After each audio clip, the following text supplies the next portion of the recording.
Welcome to the Higher Love with Megan podcast with me, your host, Megan Cooper, a holistic coach and trauma-informed practitioner. This podcast seeks to break out of the echo chamber of societal narratives that perpetuate our institutions and challenge the status quo of wellness and beyond. Join me as we decolonize our minds, address and use our privilege, and prioritize inclusivity. Here, diverse experiences are honoured, and together we are fostering a space that stands for higher love for all. As a listener, you are not just here to passively consume. You're an ambassador for deep healing and societal evolutions, ready to engage in thought-provoking, challenging conversations. As your host, I'm committed to providing ever-expansive spaces that inspire us to contribute to a world defined by higher love. Thank you for joining me on this journey.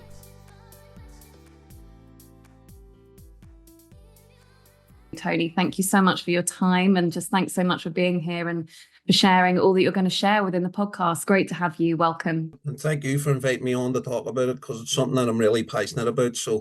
And I hope we can get into that passion today and people actually feel it and hear it. You know what I mean? Totally. It's just one of those programs that I feel it should be pushed into every corner of the UK, Ireland, Europe, everywhere, so yeah. Hopefully I'm through in the conversation today just how passionate I am about it. Yeah, amazing.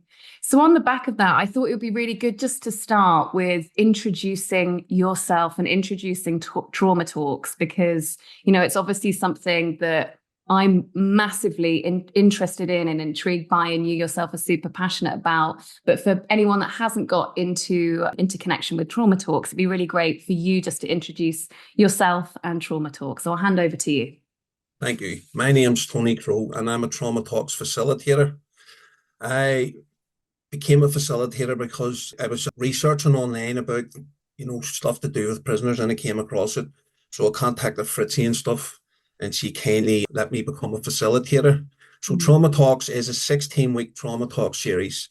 There's 16 videos and there's 16 workbooks. The videos are laid out in a real genius way that anybody who's taken the course can, look at what is trauma, ACEs, types of symptoms of trauma, wisdom of trauma, because there's a lot of wisdom in trauma, and then it goes through. So it's four sessions about trauma, and then it's 4 sessions of interventions, and then 4 sessions of development, and it's 4 sessions of bedding it in, but it's highly important that the guys not only watch the videos, get involved in the discussion, but there's workbooks also with every series. So 16 workbooks that need to be completed. But what I've seen so far, I've seen it in McGilligan prison, I've seen it happening in Haybank prison, and all I can see is people transforming.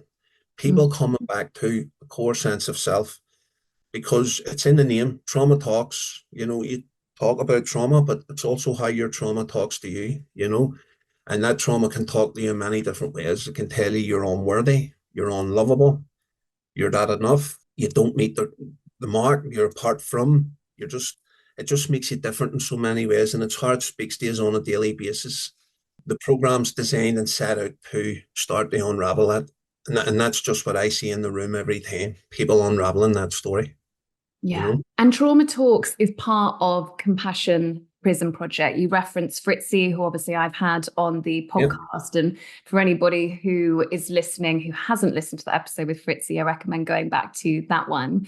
So how did Trauma Talks develop within Fritzi's work, within Compassion Prison Project? How does that all interrelate? So I think in one of her stories, she talks about the first time she ever entered a prison. And what she realized was that she entered a massive trauma center, that everyone in the population had, 4 ACEs or more. Well, highly, some people had 1 or 2, but most people had 4 or more ACEs, and Fritzi, being the person that she is, developed the Compassion Prison Project because she's so compassionate about, people coming back to themselves. It's a natural thing in the world. People sometimes make wrong choices. It doesn't mean that they're bad people, So it's using that compassion, firstly on yourself, how you view the world and, how you make judgments and stuff like that. It's firstly being compassionate with yourself, but also then putting that out compassionately to others. And Fritzi just brought it to prisons. That was her main idea, is to get it in throughout all the prisons throughout the US. Now she's here in Ireland, UK. She just wants it all spread out. But then I contacted Fritzi just before the trauma summit in 2022, I think it was, in Belfast. And I met up with her and we talked a bit and emails back and forth. And then she eventually said to me, I would like you to be a trauma talks facilitator. So I then brought it into the community, and that's the sort of area that I like to concentrate on now is the community. I do some prison work and I do some work with prisoners coming out of prison, but that's the compassion is looking at people not as their crime, not as a bad person, but compassionately as someone who's just made a wrong choice. So, yeah. you Amazing. know, The people who attend the trauma talks within the community that you facilitate with, what types of people do you find come to the trauma talks within the community? in terms of well, what I have noticed so far is it's more women than men.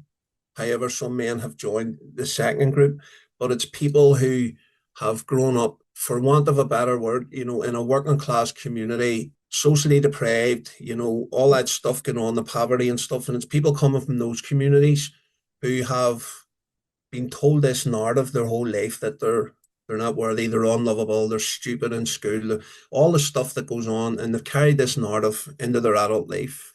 And that's the type of people that I'm seeing coming into the rooms, people who are just lost in their own narrative, and just from word of mouth from the first group, the second group was like, I had so many people that wanted to go, and some people can't commit to the full 16 weeks, but that's the people that I see coming through the doors are people who are struggling. They're maybe doing well in life. Don't get me wrong. They maybe have a good career. They maybe have, good things going on in that sense, but they can't work this story out. The imposter syndrome story, the I'm not enough story, I'm unworthy story, that there's all going on in the background. So it's those type of people I see coming through into the room. Yeah. And it's intriguing that the reason that this came up in the last podcast that I did too, but it's intriguing there that you said that there's more women attending these than men. I just wanted to segue into that and see whether you have kind of any insight into why that is. Just intrigued because somebody said on the previous podcast episode that I do that he predominantly works with women, and just interested if you have any insight there of why that is. So the only way that I can explain that is like Gabor Mate explained it, women in the Western world, not only deal with their own emotional, stuff inside. If they have children, they deal with their children's emotional baggage. Yeah. Also, they deal with the baggage of the men in their lives because Western men can't, not that they can't, it's just that we're told, be a man, can't cry, big men don't cry, all that stuff. So men don't express emotion just as easy as females do. So the women not only carry their own emotions, they carry their children's and their partner's emotions, So I think women, for want of a better word, get a lot more put on them than males do. Yeah. Yeah, that makes total sense, and amazing that there have seemed to be more men coming through on this cohort. So yeah, I hope that there's a shift happening within that work. And I'm really interested to ask about your background, Tony, kind of how you got into this. What was the spark, let's say, for you getting into this work? So I had a life, I grew up, my father was in prison. My father was a life sentence prisoner. My mum, single mum, had to work hard, to put food and stuff on our table. We came from an impoverished background. So from a young age, I always remember feeling different than everybody else. Didn't have a daddy at home, so I was always a kid that made differences out of everything. And I could always find those differences. So growing up in the impoverished back, no interest in school, no interest in sports, just the only thing that I was interested in was getting in trouble with my friends, and growing up and then getting into my adult years and starting to depend on alcohol, depend on drugs, and then just getting lost in that whole arena. But making it to rehab in the year 2000, making it to rehab in Belfast, getting out of rehab, getting into meetings and thinking my life was going to turn around because I'd give up alcohol and drugs. But really looking back then, my life, the problems only really started happening in my life, because the drugs and the alcohol weren't my problem. They were a solution to the problem. And the problem was the story that was inside me. I never knew I had this narrative, I just thought everything that I thought I was factual. So I went through a lot of years of getting educated, thinking once I got the education, the degree, things would change. Things didn't change. I pushed on and got, a post-grad diploma. Things still didn't change. I got another one. Things still didn't change, and I still had this narrative going on, imposter syndrome, and just not being able to work it out. And the guys that I was working with were similar to me. They were coming from the same backgrounds, and when I could identify where they were coming from, I knew that I'd changed, but I didn't know how I'd changed.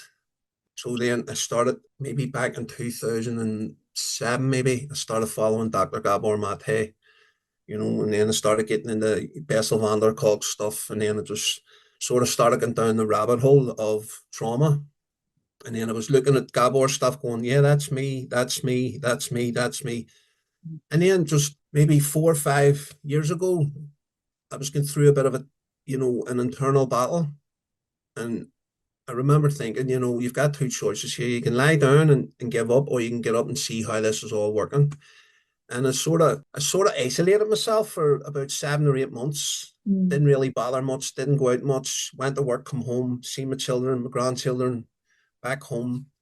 And what I realized then, that I was in a process of processing all my stuff, but also integrating it. I knew a lot of stuff intellectually, but I could never integrate it and accept it through me. Then I started seeing that maybe I'm not stupid, because of all this education to prove maybe I am worthy, maybe I am lovable. And I started looking at all that stuff. Then as I was developing more in that, I wanted to do more for the guys that I was working with, and I was searching for, everything, just trying to grab. And then I came across the Compassion Prison Project work, sent an email, and lo and behold, here we are 4 years later, and, actually doing work for the Compassion Prison Project in my own community, and helping people to understand that the story that they created is not who they are, and they can change that story, if they really want. And here's some of the tools that I did to get that way. And Trauma Talks for me is a 16-week program. It's laid out to help understand what it is that happened to you. Then starts to give you the skills of how to integrate that. Then it gives you other techniques on how to practice every day and how to improve that. And then at the end, it gives you, it starts from what is trauma to transformation. It shows you how to transform yourself. Yeah. So for me, I was always searching for something, but the search that I was always searching outside of myself to find something to make me whole, when really all I had to do was turn my eyes back in, which I've been doing. But the Trauma Talks coming along has helped me to understand that process more, and to help people to understand their process more, Yeah, and an incredible personal journey that you've been on within that. And I would love to just pick up on a few things that you've said. I'm going to attempt to hold all three of them in my mind at different times. The first one is, I was really picking up there towards the end of what you were saying of, it's Gabor Mate talks about this, that it's not what happened to you, it's what you made it mean, and the impact of what you made it mean. And it really being a differentiation between that, because everybody thinks, okay, well, all these things have happened to me. I'm, traumatized and, by these things, and that's who I am. But really what you've said there is, these things have happened to you, but it's not who you are within that. And that has then created, so I explain it to people. I used to look back in my past and let it hold me, tell me where I was going in life, and tell me who I could be and who I couldn't be. Where now I look back at that and I go, that trained me. That has trained me to be who I am today. I don't have to own all those labels and stuff, but I can see where they came on board. I do some writing, and I'm actually, writing my life story at the minute. And that seems to be the theme coming through it, is how you pick these stories up. Yeah. The adults in your life say things at times. So like my mum would have said things to me like, get out of my sight and give me peace, In a child's mind, that means that you're not lovable and you're not worthy. But your mum didn't mean that. My mum had four other kids to look after, and you, and, your daddy's in prison. Just give me a break, Yeah. but a child's mind, you internalize that more. So I internalized those stories for so many years, but it wasn't even true, and the point that you said there about Gabor, it's not, trauma's not what happened to you. That's traumatic. The trauma is actually what happens inside of you as a result of what happened to you. And I just get that now, and that's what I try and sort of put out to people now.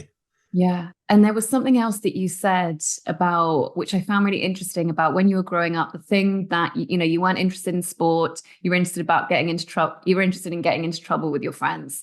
And there was something that I heard that has really impacted me.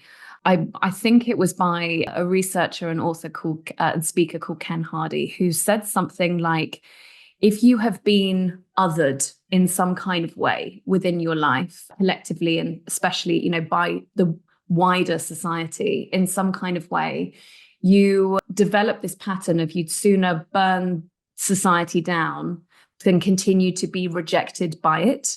Yeah. Which made so much sense to me of why people choose a certain path in life, or, whether that's conscious or unconscious, that they choose a certain path, like getting into trouble when you've been othered in some kind of way. Does that resonate for you? Yeah, so the history of Northern Ireland, I don't know if you're up to speed with it or if you know much about it, but we have been partitioned from the Republic of Ireland since 1921. So it's been going on for a lot of years, and we were othered as kids because I grew up in a Catholic background. So, and then there was the Protestants on the other side. We were all segregated. So we were brought up not to speak to the Protestants. The Protestants were brought up not to speak to us, but we were othered, a lot. We were like housing and stuff. I remember a house we moved into as children, and Protestants had just previously lived in the house, and we were known as squatters. So we had to move into this house, my mum and all the kids. And we moved into a house that the Protestant population had just left, and they were displaced too. I'm not saying, they were sort of pushed out of the area and stuff. And we moved into the houses, and there was no floorboards, and there was no doors, there was no windows, there was no running water. The gas was disconnected. So we had to live like that for like 9 months because we were squatters, and the housing executive wouldn't fix the houses up until we became legal tenants. So we had that, the Protestant and Catholic thing going on. Then, because I was from the Catholic community, the police and the army would have been very heavy-handed in our community. So that otherness was always there from I was a kid. So then I had to pick that up. For example, when people were talking about having their daddies at home, I had to pick up, oh, I'm different, I have no daddy at home. Yeah. And then, like, some of my friends were amazing sports players, footballers, hurling players, Gaelic players, and I'd have looked at them as an othered myself away from them as again, well, I'm not good enough to be like that, So that was a pattern of my life, was looking for the otherness. So yeah, it makes so much sense to me, Well, especially because when it's become part of your narrative of I'm different or I'm other in some kind of way, we then continue to look for proof of the story that we have. So of course, then, it's what we make it mean, and the kind of rupture that's already there. I find it amazing, and thank you for sharing that, around how the Troubles in Ireland have continued to impact, the generations over the past decades. And I find it fascinating that within my compassionate inquiry training over the past couple of years with Gabor Mate's organization, a lot of the facilitators, a lot of my colleagues, my supervisors, my peers are based in Ireland, Irish or from Northern Ireland. And I find it can't be a coincidence that there's been so much, trouble over the past decades. And then this, I guess, like a movement of wanting to heal trauma. I found it fascinating that at points I was just surrounded by, these by people based in Ireland and Northern Ireland. And yeah, it's powerful. Do you see that? Is there some kind of something happening of wanting to heal that in some kind of way? Yeah, I see a massive movement in it, and the Victim Survivor Service is a massive funder over here, and they fund so many projects, and they provide counselling and life coaching and, education and opportunities and a wide range of things, but that goes across the whole of Northern Ireland. And there is a massive movement, and there's a massive movement of people becoming counsellors. And, I do a bit of youth work on the side as well, and I see a lot of, youth workers coming through with that passion and stuff, but, talking about the legacy of the Troubles. And what I see now, and it's amazing, when I go into a youth work hall or room, it's basically 50% Protestant, 50% Catholic, and the young people, I feel, don't care about that stuff no more. They want to move on and be prosperous and stuff, where, but I do see a lot of the adults moving into the helping professions and the movement of, right, let's get this all together. It's definitely happening. Like, yeah. And it's curious because, it was a thought that came up for me when I saw that Compassion Prison Project had done their talks at McGilligan. I was like, oh, wow, it's amazing that it's happened, there, as opposed to, it didn't happen in England first, didn't happen in, I know that Fritzi did a tour up to Scotland, but I found it amazing that Northern Ireland was, I guess, the most receptive to it. Yeah, well, so the email that I sent to Fritzi, her response to me at one stage was, "Can you get me into any prisons?" And I was like, "Yes, Yeah. I can get you into prisons." A good friend of mine, Stephen Barr, he's one of the managers in Start 360. They work within the prisons. I worked in the prisons for 5.5 years myself through Start 360 and Adapt. So I rang him and told him, here's, I think, an amazing opportunity, but this girl will be in Northern Ireland, can you get her into the prison? So we got her into McGilligan. Yeah. And a program just run in McGilligan. And I was invited up to the graduation, and wow, 16 men graduated. Some of them were up reciting poetry. Some of them were up writing or reading pages of their life, what happened from the this height right through. One guy was up singing. Some of them were playing musical instruments. Like just total transformation, but it is, why McGilligan did it start, but it's now in Haybank, which is a women's prison and a young offender centre for males. And hopefully it's going to go to McGabry. So we've only got 3 prisons here in the north of Ireland. So amazing. Yeah, well done you. Done a great feat there. So yeah, well done for the amazing work that you've been doing. Yeah. There was also something, a part of your story where you mentioned around your addiction, with alcohol, with drugs, and that shift of recognizing that it wasn't the alcohol and the drugs that was the problem. That was actually a solution to a deeper problem going on underneath. Yeah. And that for me, was a fundamental shift in my understanding around addiction, through studying with Gabor Mate. And it's so, polar opposite to what we see of the kind of conventional, traditional way that addiction is viewed, because many people see the addiction as the problem, whereas Gabor, within his work and, the way that you spoke about it, is that it is a fundamental solution to a problem that's been there for a long time. Do you see that shift happening within the trauma talks of people recognizing actually the intelligence of what has been very problematic in their life? Somewhat, I see that, although I still have conversations with people who do similar work to me, and they can't differentiate the difference between the addiction is the drugs and the alcohol is actually the solution. Yeah. The addiction's more about what the drugs and alcohol's pushing down, what's underlying. I don't know if you've ever came across a guy called DG Mindset. He's an American guy, amazing stuff. And he talks about, he goes into the etymology of words. So where words originated from, apparently in the English language, we condemn ourselves a lot by what we say. So he talks about the etymology of the words and where they came from, and he talks about recovery. And the word re goes back to Latin. It's a Latin term, and it means to pull back. And he breaks it all down. He says, so re means to pull back. And if you're in recovery, to pull back the cover. And that made sense to me, as in you're pulling back the cover because you've stopped taking the drink or the drugs or whatever it is you're into. You've pulled back the cover. So now you have to, look at what it is that's driving the behavior, but I still find a wee bit of struggle with certain individuals throughout the community sort of go, no, it's this way and it's that way. But, I'm just open to whatever way works. I'm very unorthodox. I have a page on TikTok called the Unorthodox Recovery Coach because I am very unorthodox in how I approach things. Well, you So can certainly see the pulling back of the cover within your own journey. You know, yeah, how deep it took you coming off drugs and alcohol and then looking at, you know, everything that was lying beneath for you. You can certainly see that. and a part of that is, I needed to do all that work, but throughout them, so 25 years coming, throughout them 25 years, I have had times where I fell off the wagon and I started back where I left off. But what I have noticed is, and Gabor talks about this too, is I started back where I left off because I was telling myself that's what I am. Mm. Does that make sense?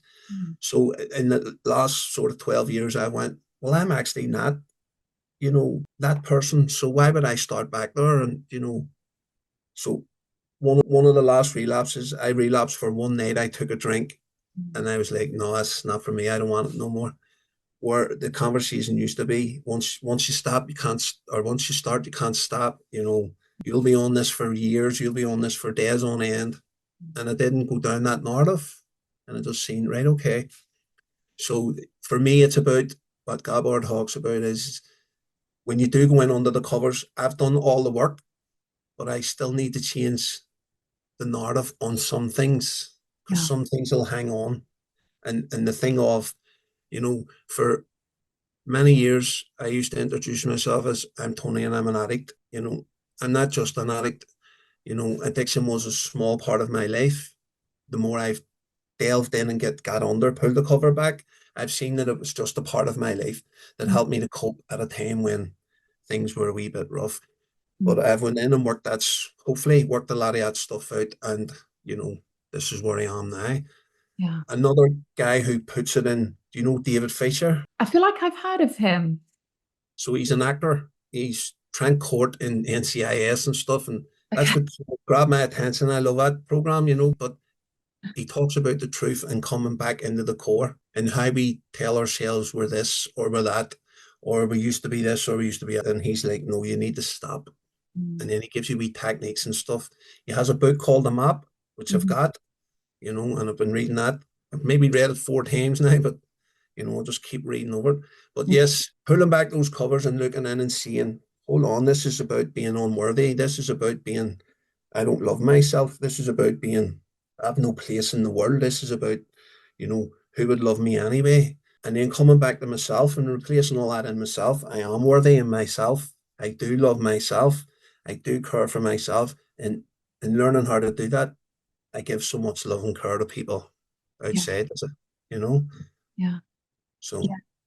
Absolutely. And I'm curious with the way that the trauma talks is set out. You mentioned it's 16 weeks, but there are different stages of, and you described at the beginning the kind of framework of that. I'd love to go a little bit deeper into how you see those different stages supporting people to pull back the cover, let's say. So it's at the beginning stages, it's all about looking at the trauma, Yeah. what it is and what ACEs are. And, that whole debate about ACEs, can make people sick and stuff, but it just gives you an insight into how many ACEs you have and what could possibly happen if you don't start looking in and sorting the inside story out. But it's like they learn what it is, the ACEs, the symptoms of trauma, then they go to the wisdom of trauma. And Mm. Gabor talks about the wisdom that's in trauma and how we should look back in and ask ourselves compassionately, question ourselves, why do I feel this way? Why is this happening to me? I was just a kid when this happened, and have that compassion for yourself. But Mm. then it goes from there and it starts talking about, the attachment theories and traumatic brain injuries and it shows you how your brain works. And that one just blew my mind, how people's brains, even a small smack in the head, how much it can damage the way you think and stuff. We grew up in Northern Ireland where a slap in the head was, second nature. We Mm. went to school and teachers used to hit us with straps and sometimes slap us in the head. But Mm. just looking at that there, Mm. and it just shows you an insight into how your brain works and how the inner sort of world works. Mm. And I think what happens is, and me and Fritzi talked about this last week, the McGilligan group have done a bit of an evaluation afterwards. And I noticed this in the community group, 4, 5 sessions, everybody's newly fangled and they're learning all this stuff. And then in the research, it showed like session 6, 7, 8, 9, there was bits of like dips, moods and stuff. So what I feel happens there is that people take all this stuff on board, and through them last couple of, or then through them few sessions in the middle, they're actually integrating it into themselves. How does that work for me? What does that mean for me? Mm. So in the trauma talks at the end of the video, I'll have a discussion and I'll write notes, and I'll say to them guys as well, take notes as you can through anything that comes up, bring it out.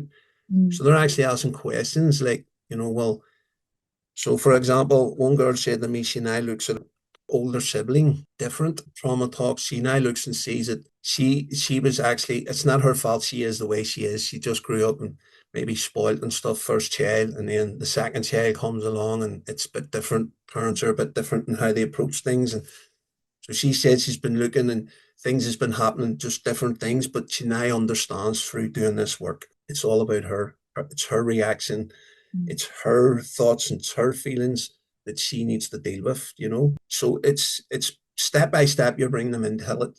And by having the video, the workbook, we discuss the workbook from the week before, watch the video, and then we'll have a discussion after the video. It's taking them through it step by step, and they all have questions, and you're showing them that, they're going, how could that be me? And then you just say a few things, and then they go, okay. So it's Yeah. very clever in how it's all set out. Because you've got like, what is trauma? You've got ACEs, you've got the symptoms of trauma, the wisdom of trauma, developmental trauma. So you're understanding all this as you're going along. Then they tell you about attachment theory, and they've all these wee films easy to understand. So you understand your own attachment style and why you do what you do and stuff. Then it goes into the traumatic brain injury and then the violence. But Mm. when I seen that the first time, I was like, violence? Well, some of that work is how we're violent to ourselves, how we speak to ourselves, how we treat ourselves, but also the other end of the scale of violence. Then it goes into restorative or accountability versus shame. And that's a Mm. great one. The one thing I forgot to mention about the program is that session 4, I always give each person an accountability partner. So Mm. they have to take one part of that program every week and integrate it into their lives and then come back at the next week and talk about it. Mm. So after restorative justice, we have vulnerability, great session, forgiveness. People struggle because there's still that thing of he done this to me, she done that to me, Yeah. you know. But I say in my forgiveness journey, for me, it was forgiving myself for all the things that I put myself through, the addictions, trouble, getting in trouble, violence, being arrested, all Mm. that stuff. I forgive myself for doing that because of what happened to me when I was younger, type of thing. And, it doesn't mean I have to go and rap people's doors and say, remember you did that to me, I forgive you. It's not that sort of level of forgiveness. Then you've got resilience. And the last three are brilliant. It's from victims to mastery. You've all these guys like Paul McCann all coming on and talking about all this stuff, and they give all these guys these techniques and they practice it in the room. And then you've got habits, discipline, and finding your own purpose. Another great session. And then it ends with trauma to transformation. Yeah. So it's basically geeing you up to say, what are you going to do next?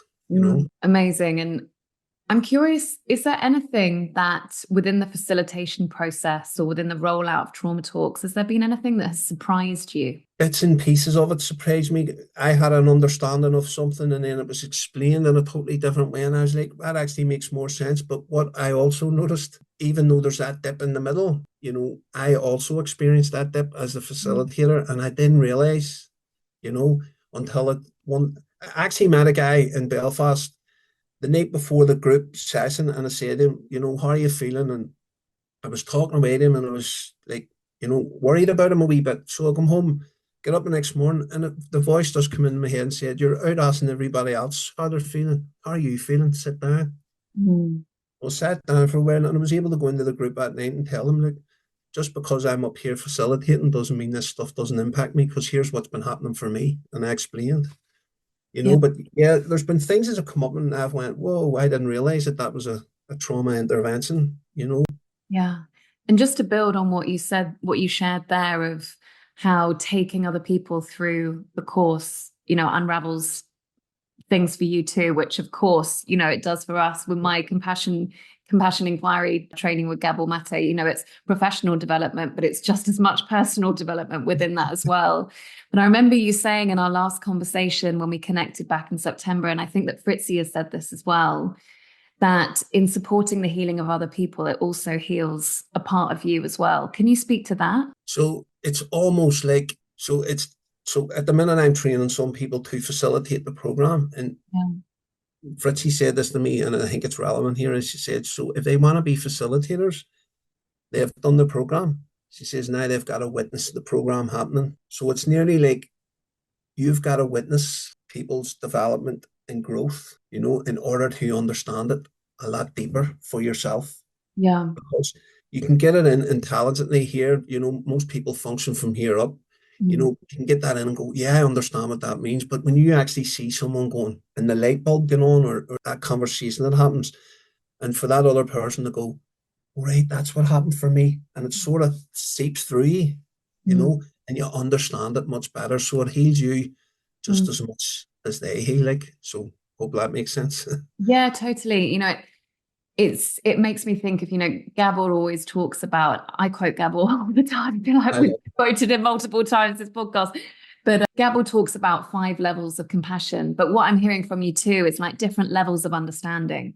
We can understand a lot of things cognitively and, also kind of like in our heart, on a gut level, but there are so many different ways of understanding things. And what I hear from you there is, I guess, taking yourself through that process, but then in witnessing it with other people and in different ways, it's like a deeper understanding of the principles every time. Yeah. And that's exactly what happens and I've witnessed it for myself. When you see people, the light bulb moment, they go, right, is that what I've been doing for all this time? And then they sort of talk to you and have a conversation. And then within that conversation, you sort of go, okay, you see how that person processed it. And then all of a sudden you have this deeper understanding of what happened for you. And you integrate it more. I think it becomes more a part of you rather than just being an intellectual thought that's zooming about your head. And it's happened to me a couple of times where I went and I've looked at somebody and went, okay, I see what happened there for them. And then thought about myself and went, right, I understand that a wee bit more than what I did prior to the session. And I do believe there is layers. There's a couple of us in a group and we would talk a lot about the intellectual knowledge, and a lot of people have intellectually what something means, because we would talk a lot about nothing exists outside of you, and you can tell people the concept of what that means, and intellectually they'll go, right, I get what you mean. But in practice, they think one thing and act a different way. It's like until you really start, putting that concept around your head and, running wee scenarios through your head, and then all of a sudden you go, oh, that actually makes sense. You get to a different level. Maybe a month or two later, something will happen and you'll go to a deeper level of it and you'll go, oh, I really get that now. Yeah. But for me, it's layers. Yeah, totally. And I appreciate that, a lot of the kind of personal transformations that you've seen within the groups might be confidential. But I'm curious if there is anything that you felt like you could share in terms of the types of transformations that you've witnessed within the Trauma Talk groups. So the first community group, so I had a guy, there was 19 people who signed up for the last group, 15 people graduated, 14 female, 1 male. Wow. And I had that guy ring me the other week. I'll not say his name or anything, but he won't mind me saying this. So he rang me, a couple of weeks back, and he's an ex-military man, and he's had a lot of things going on, and, and he rang me and he says, do you know what? And I says, what? And he says, I just want to thank you. And I says, what's the thanks for? And he says, see, if I've done that program, he says, I just get up every day and do the next thing and do the next thing. And he says, I don't listen to my head anymore. He says, and if my whole house decorated from top to bottom, I'm walking my dog more, I'm listening to myself more, and he says, I'm a lot more peace with myself. And then he finished the whole conversation by saying, see if any volunteering opportunities ever come up, will you give me a wee call? I says, of course I will. This is a guy come in raw, and he was raw, and it was his fault, and it was her fault, and it was, everybody's fault. And he went through that journey to now where he's phoning me to thank me for the journey that he's went on. He doesn't need to thank me, he needs to thank himself, and telling me some of his growth and his development. And it's like, and then finishing it by saying, if there's any volunteering opportunities, can you give me a shout. And even all the girls who completed it, I see them, they're in working in the communities, they're complementary therapists. There was one counsellor, they're doing so many different things, facilitating, group work, breath work, not because of the course, but they're going out and really putting themselves into it because they see the value in themselves. So they're okay about, putting their business out there, and they're open for any sort of whatever comes back, they can handle it. So see a lot of growth that way. And what do you feel is possible for us on a collective level? It's community-based work, so it is a collective level. What do you feel like with this education, with this type of change, is possible for us on a collective level? The kind of ripple effect. I believe so, because when you're healing and doing the work on yourself, and you're in that process of trying to work that all out, when you get to that stage, you automatically put ripples out and heal people around you. Like Fritzi says, while you're healing yourself, you're healing others, and others are healing you. And I think the more people that get involved in this sort of work, the more it'll ripple out. If I had my way, it would be in schools from day dot, meditation, mindfulness, quiet times, talking about feelings and emotions, because I don't know about over in England, but over here we were always told what to think. We were never told how to think, And I would love to go into schools and teach all those skills and bring it into prisons and probation and, medical staff and teachers and just everyone, I think. And if so many people were getting involved in it, it would have such a massive ripple effect that collectively we would do well as a society right across the world, Yeah. Big dream, but totally. I mean, with that in mind, what's next for Trauma Talks? What's the plan for kind of 2025? So there is big plans in the process in the minute. So I work with a lived experience group. So we're all guys who are doing great and wonderful things in communities and stuff. And we've came together as a lived experience. Some have homelessness, some have prison, some have, drugs and alcohol, some have a multitude of them all. So, and we're in talks with them at the minute to feed this out into the Irish prison system, the Republic of Ireland, and to feed it out into as many communities as we can possibly get it. So, and then the push is next year, hopefully to link you in with, Lucy, and there's another girl coming over from England to speak to us at the lived experience group, and she's so involved in everything, and hopefully we can make all those connections and, and start driving it and pushing it out. The more people that get this work, the better society will be in general, I believe, Totally. I'm curious to ask how, your personal journey, but I guess also this process of facilitation with Trauma Talks has impacted your personal relationships, with your children, your grandchildren. How have you seen that ripple effect for you working through yourself? So massively. So my two older children and my two younger children, I can see a difference in how they are. So my two older children would have experienced a lot of, the madness that I brought. The two younger children wouldn't have, witnessed as much. And I can see the big switch in them in regards to educational, drive and stuff like that. That's it. They're all capable. They all went to grammar schools and stuff, but some of them just went their own paths. And there would have been a lot of conflict between me and my children, and a lot of arguments and a lot of disagreements. But since I've really turned this work around and turned it in the last 8, 9, 10 years, really focused it in, it's so much better. There's a lot less conflict. There's a lot less arguments. Even when I get to spend time with my grandchildren, it's like so special. There's more to it than just, being there as the grandparent. There's more to it, joining in the fun, going on the outings, colouring in the pages and stuff, and really getting to know, your grandchildren more than possibly more than the chance that I probably got to get to know my own children because of my own stuff, when they were younger. Yeah. Yeah. So yeah, it's definitely impacted most of my relationships. I used to be a guy who went from relationship to relationship looking for love and acceptance and, all that stuff. And until I found out that I needed to find that love and acceptance in myself, I no longer go from relationship to relationship. I'm happy being where I am. I'm currently, involved in a relationship which is going really, really well. Both people are heavily involved in doing the work also, so it's a treat. Well, it sounds like your life journey, the trajectory that it's taken, is a huge testament to what happens when you really do lean into this work. Tony, is there anything else that you'd like to share with listeners? Oh, just, if you hear a message in this today, I hope it's the message of do the work, get in and do the work. It's difficult at the start, but once you get in, it's so simple. It's just so simple and it's so rewarding. So I hope everyone gets a taste of it. And how can people connect with you? And, I'd love also for you just to speak to, things that are kind of on the horizon that you're involved with. And I know that Fritzi's just brought out a new film. I think I saw that as well. Yeah. So yeah, what's happening in all of those things? Yeah. So it's a film around veterans in prison. Yeah. So Fritzi's a Grammy Award winner.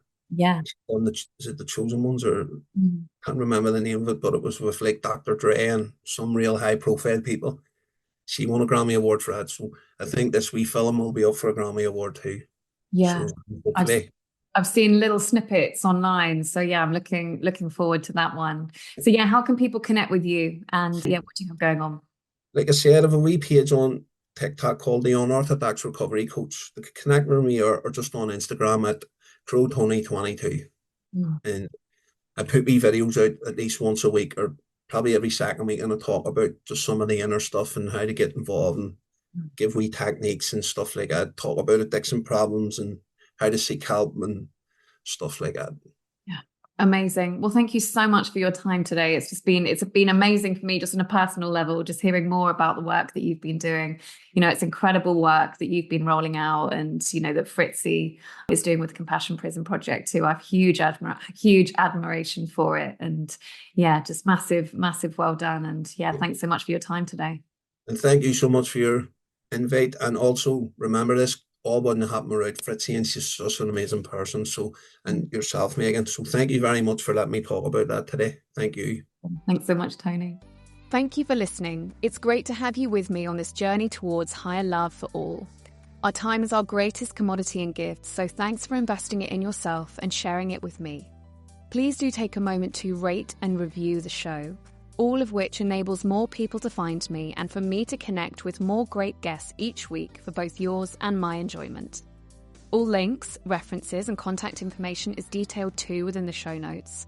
And I always love to hear your feedback, so feel free to hit me up on my Instagram at higherlove_with_Megan or via my website higher-love.com. Send your takeaways, and if you enjoyed this episode, please share or send on to someone else who would benefit. Until next time, big love.